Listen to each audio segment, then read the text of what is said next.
قرآن مجید میں اللہ نے پیغمبروں سے متعلق جو بھی واقعات بیان کیے ہیں ان میں اس نور انسانی کے لیے ہدایت اور پیغام ہے۔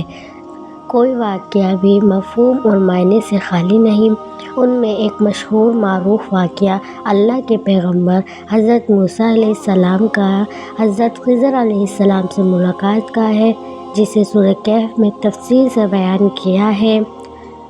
واقعہ کچھ یوں ہے کہ ایک دن حضرت موسیٰ علیہ السلام اپنی قوم کو نصیحت فرما رہے تھے کہ اچانک محفل میں موجود ایک شخص نے ایک عجیب سوال کیا: اے موسیٰ، اس زمین پر سب سے زیادہ علم کس کے پاس ہے؟ موسیٰ علیہ السلام نے جواب دیا: میں ہوں۔ اللہ تعالیٰ کو موسیٰ علیہ السلام کا یہ جواب کچھ پسند نہ آیا۔ فوراً وحی نازل ہوئی: اے موسیٰ، ہمارے بندوں میں ایک ایسا بندہ بھی ہے جو تجھ سے بھی زیادہ علم رکھتا ہے۔ وہ اس جگہ رہتا ہے جہاں دو دریا آپس میں ملتے ہیں۔ حضرت موسیٰ علیہ السلام نے کہا: یا اللہ، میں اس سے کیسے مل سکتا ہوں؟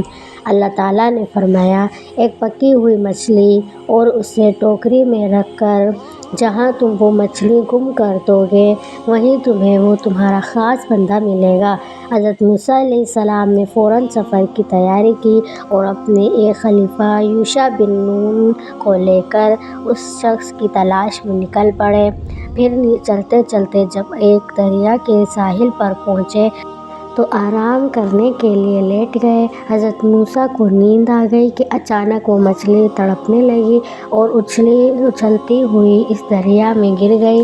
آپ کے خلیفہ حضرت یوشع بن نے دیکھا کہ وہ مچھلی جس جگہ گری وہاں پانی ساکت ہو گیا اور ایک راستہ بن گیا۔ حضرت یوشع نے یہ عجیب و غریب واقعہ حضرت موسیٰ علیہ السلام کو بتانا بھول گئے اور دونوں آگے چل دیے۔ جب دوسرے دن یاد آیا تو حضرت یوشع نے آپ کو سارا واقعہ سنا دیا، لہٰذا حضرت موسیٰ سمجھ گئے کہ یہ وہی مقام تھا جہاں اس مرد صالح سے ملاقات ہونی تھی۔ لہٰذا آپ دونوں واپس اسی راستے پر لوٹے اور اس مقام پر پہنچے تو دیکھا وہاں ایک چٹان پر چادر اوڑھے ایک شخص بیٹھا ہے۔ وہ شخص حضرت خضر علیہ السلام تھے۔ حضرت موسیٰ نے انہیں سلام کیا اور اپنا تعارف کرانے کے بعد فرمایا کہ مجھے آپ وہ خاص علم سکھا دیں جو اللہ نے آپ کو عطا فرمایا ہے۔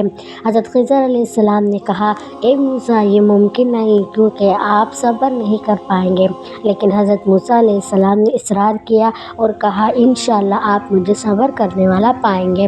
حضرت موسیٰ علیہ السلام نے کہا: تو پھر ایک شرط ہے کہ جب تک آپ میرے پاس رہیں گے کسی معاملے میں مجھ سے سوال نہیں کر سکتے جب تک میں خود آپ کو اس کی حقیقت بیان نہ کر دوں۔ لہٰذا حضرت موسیٰ نے شرط منظور کر لیا اور دونوں بزرگ اس ساحل کے راستے نکل پڑے۔ چلتے چلتے آپ دونوں ایک مقام پر پہنچے جہاں ملہ لوگوں کو کشتی پر سوار کر رہا تھا تاکہ وہ لوگوں کو دریا پار کرا دے۔ جب اس ملہ نے حضرت خضر کو دیکھا تو پہچان لیا کہ یہ اللہ کے ایک نیک بندے ہیں، لہٰذا اس نے آپ دونوں سے کوئی کرایہ نہ لیا اور اپنی کشتی میں سوار کر لیا۔ جب کشتی چلنے لگی اور دریا کے لہروں کے قریب پہنچی تو حضرت خضر علیہ السلام نے اس کشتی کا ایک تختہ توڑ دیا جس سے کشتی پر سوراخ ہو گیا۔ اس پر حضرت موسیٰ علیہ السلام نے کہا کہ ملہ نے آپ کے ساتھ اتنا اچھا سلوک کیا اور بدلے میں آپ نے اس کی کشتی توڑ ڈالی، یہ آپ نے بہت برا کام کیا۔ اس پر حضرت خضر نے کہا کہ میں نے آپ کو پہلے ہی کہا تھا کہ آپ صبر نہ کر سکیں گے۔ لہٰذا حضرت موسیٰ علیہ السلام نے معذرت کی اور کہا کہ میری اس غلطی کو درگزر کر دیں، میں اپنا وہ وعدہ بھول گیا تھا۔ اسی دوران ایک چڑیا آئی اور اس کشتی کے کنارے بیٹھ کر دریا میں چونچ ڈالا اور پانی پینے لگی۔ حضرت خضر علیہ السلام نے حضرت موسیٰ علیہ السلام سے کہا: میرا اور آپ کا علم دونوں ملا کر بھی اللہ کے علم کے سامنے اتنی حیثیت بھی نہیں رکھتی جتنی ابھی اس چڑیا کی چونچ میں اس سمندر کا پانی ہے۔ کشتی ایک ساحل کے کنارے رکی، لہٰذا دونوں حضرات اتر گئے اور آگے چل دیے۔ راستے میں انہیں ایک بچہ نظر آیا جو کھیل رہا تھا۔ حضرت خضر علیہ السلام آگے بڑھے اور اس بچے کی گردن مروڑ کر اسے قتل کر دیا۔ یہ دیکھ کر حضرت موسیٰ علیہ السلام بہت غضبناک ہوئے اور غصے میں بولے، یہ آپ نے کیا کر ڈالا؟ آپ نے ایک معصوم نفس کی جان لے لی۔ حضرت خضر علیہ السلام نے کہا کہ آپ میرے ساتھ صبر و ضبط نہ کر پائیں گے، لہٰذا حضرت موسیٰ علیہ السلام پیشیماں ہوئے اور فرمایا، یہ بس آخری دفعہ میری غلطی کو نظر انداز کر دیں۔ اگر میں نے دوبارہ کوئی سوال کیا تو آپ مجھے ساتھ نہ رکھنا بلکہ میں خود ہی آپ کا ساتھ چھوڑ دوں گا۔ پھر دونوں حضرت آگے چلے اور چلتے چلتے ایک گاؤں میں پہنچے۔ طویل سفر کرنے کی وجہ سے دونوں تھک چکے تھے، لہٰذا آپ دونوں اس گاؤں میں موجود لوگوں کے دروازے پر گئے اور درخواست کی کہ کچھ دیر کے لیے پناہ دے دیں، مگر اس گاؤں کے لوگوں کے اندر سے رحم و انسانیت کا جذبہ مر چکا تھا۔ انہوں نے راہگیر کی مدد کرنے کے بجائے انہیں پناہ اور کھانا دینے سے انکار کر دیا اور انہیں وہاں سے بھگا دیا۔ جب وہ اس گاؤں سے جانے لگے تو حضرت خضر علیہ السلام نے دیکھا کہ وہاں ایک مکان ہے جس کی دیوار پرانی ہو گئی تھی اور وہ جھکی ہوئی تھی۔ وہ دیوار بہت جلد گرنے والی تھی، لہٰذا حضرت خضر نے بڑی محنت سے اس دیوار کی مرمت کی اور اسے سیدھا کھڑا کر دیا۔ اس پر موسیٰ علیہ السلام نے کہا، بستی والوں نے نہ ہی ہمیں کوئی پناہ دی اور نہ ہی مہمان نوازی کی، اس کے باوجود آپ نے ان کا یہ دیوار سیدھا کر دیا۔ آپ کو چاہیے تھا کہ اس کے بدلے ان سے کچھ اجرت ہی لے لیتے۔ لہٰذا حضرت خضر علیہ السلام نے فرمایا کہ اب تمہارے اور میرے راستے الگ ہوتے ہیں۔ افسوس کہ تم سے صبر نہ ہو سکا، لیکن میں تم سے جدا ہونے سے پہلے ان کاموں کی وجہ بتا دیتا ہوں جو میں نے کیے۔